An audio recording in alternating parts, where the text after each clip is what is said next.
Here's part 3 of our conversation with Andy Curran of Coney Hatch. I'm John Beaudin from Rock History Canada.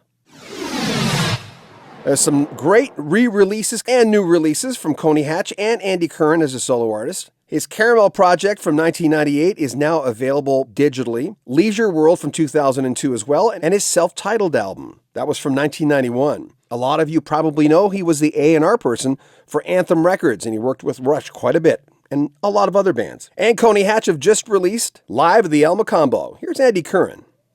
Again, I always look at that first album as everything. It's a cliche now to say that, but all life experiences and everything goes up to that first album, and then a year later you got to make this, and you don't know what you don't know. A year later you got to start from scratch and start another one with some of the knowledge, of course, but it's such a strange experience from the first to the sophomore album.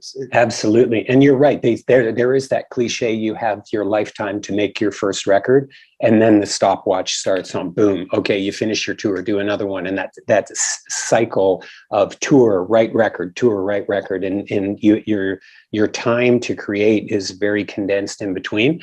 And subsequently, those records were not as, for our band, were not as commercially successful as the first record. And we started to lose our way too. In terms of, I thought the second and the third album started to get way more polished, and we were kind of rough and tumble band. It's like, I compare us to maybe an Aerosmith or an AC/DC. It's what you see and hear is what you got. 2 bass, or 2 guitars, bass and drums, vocals, boom.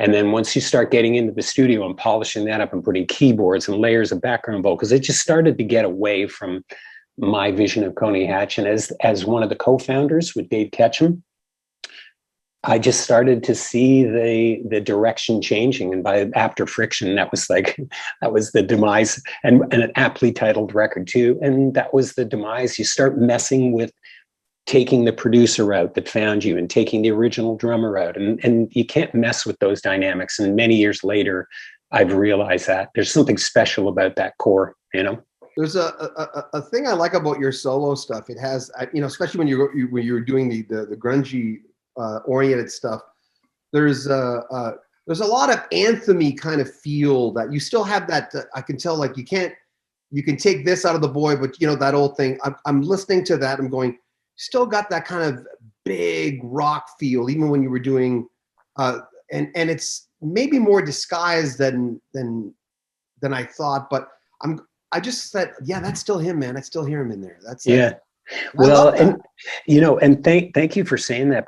But you use the word disguise, and in the studio, it's similar as like dressing up with Sonics, right? So you're right. You can't take the rocker out of the boy. He's still in there. If you carve it away, you're going to get down to the guy who wrote Monkey Bars, I guess, right? But then when I started to be influenced a lot by the 90s grunge, and then bands like Nine Inch Nails and Rammstein, but I still love Aerosmith and Cheap Trick and those old roots, right? So it's kind of you put it in a blender, and that's what the Leisure World record really is. It's that old Coney Hatch guy with some new clothing on. Yes. Disguised. Yeah. The grungy Andy Curran again, the tune Lucy. I love that. Love the video. Love that. Tell me about that one. Well, and thank you for that. So, I might be a bit of a sucker for some of the influences of who I'm listening to, or at the time who I'm influenced by. So when the 90s started coming in, loved Stone Temple Pilots, loved Pearl Jam, King's X, Red Hot Chili Peppers. Like I was starting, and to me, it was just a natural progression from listening to punk rock. I would safely say I was the only guy in Coney Hatch that liked new wave and punk rock. So I had no problem listening to The Cure and the Ramones and Roxy Music and all these other alternative bands. So that to me was like, I'm going alternative, right? So with Lucy, I started thinking a little bit less anthem rock and a little bit more alternative. So that stabbing guitar sound that is the intro of it, and that song is really focused around the bass line. And the producer at the time said to me, that one bass line that you have, Andy, is really good. Let's just loop it. We'll loop it pretty much for the whole song. And I'd never really done that. I was a guy that was like, must have bass line for verse, chorus, bridge. And the thought of looping that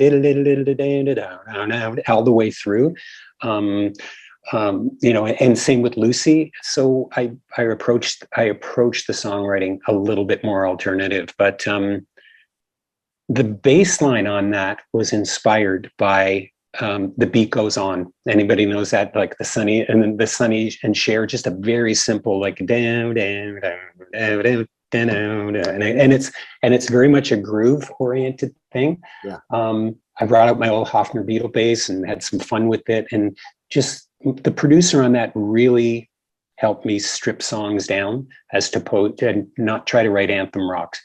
What is this that is about this song that's going to appeal to someone? And we got back to groove. When bass and drums, and talking to a drummer here, if you don't build the basement of the song, man, you got nothing, you got no icing that you can put on top of it. So Lucy was very much a groove oriented song.